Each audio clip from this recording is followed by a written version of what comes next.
அந்த காலத்துலேருந்தும் சரி, இந்த காலத்துலேயும் சரி, ரஜினி சார் கூட போட்டி போடுறதுக்கு எல்லாருமே ஒரு செகண்ட் யோசிக்க தான் செய்வாங்க. ஏன்னா வந்து ரஜினி சாரோட படம் வருதுன்னா, அதுக்கு ஈக்குவலா எந்த படத்தையும் வந்து வெளிய விடாம, அத வந்து அடுத்து கொஞ்ச நாள் கழிச்சு தான் வெளிய விடுவாங்க. அந்த அளவுக்கு வந்து ஹிட்டா ரஜினி சாருக்குன்ட்டு ஒரு பெரிய மவுஸ் இருக்கு. ஆனா, அத எல்லாத்தையும் உடைச்சவர் தான் வந்து ஒருத்தர் இருக்காரு. அது யாரு? என்னங்கிறத வாங்க இன்னைக்கான வீடியோல போய் பார்க்கலாம்.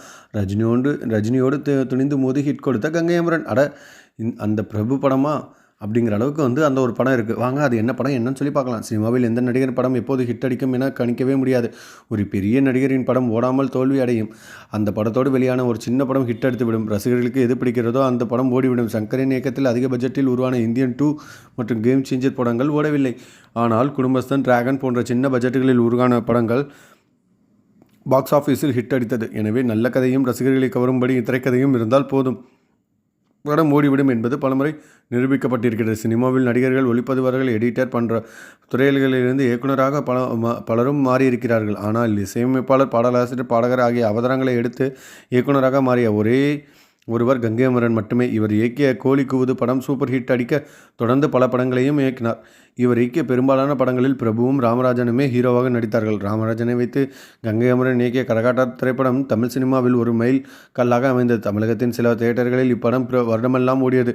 பிரபுவை வைத்து கோழி கூவுது, பொழுது விடிஞ்சாச்சு, கும்பக்கரை தங்கையா, சின்னவர் போன்ற படங்களை இயக்கினார்.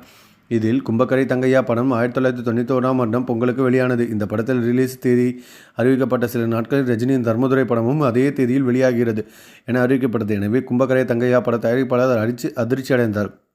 ரஜினி படத்தோடு ரிலீஸ் செய்தால் வசூல் இருக்காது என பயந்த அவர் ரிலீஸ் தேதியை தள்ளி வைக்கலாம் என கங்கை அமரனிடம் சொன்னார். ஆனால் படத்தின் மீது நம்பிக்கை கொண்ட கங்கை அமரன் இந்த படம் கண்டிப்பாக ஓடும், தைரியமாக ரிலீஸ் செய்யுங்கள் என சொல்ல அவ்வாறே ரிலீஸ் செய்யப்பட்ட அப்படம் ஹிட் அடித்தது.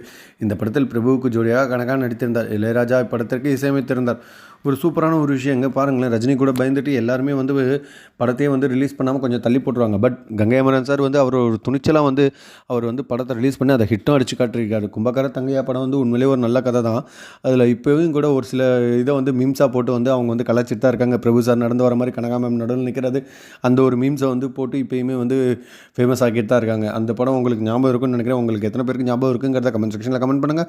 அது மட்டும் இல்லாமல் இந்த வீடியோ பிடிச்சிருந்தா இந்த வீடியோக்கு ஒரு லைக் அண்ட் ஷேர் கொடுத்துருங்க. இந்த மாதிரி சுவாரஸ்யமான விஷயங்கள் தெரிஞ்சுக்கணும்னா நம்ம சினி ஜங்ஷன் சேனலை மறக்காமல் சப்ஸ்கிரைப் பண்ணிடுங்க.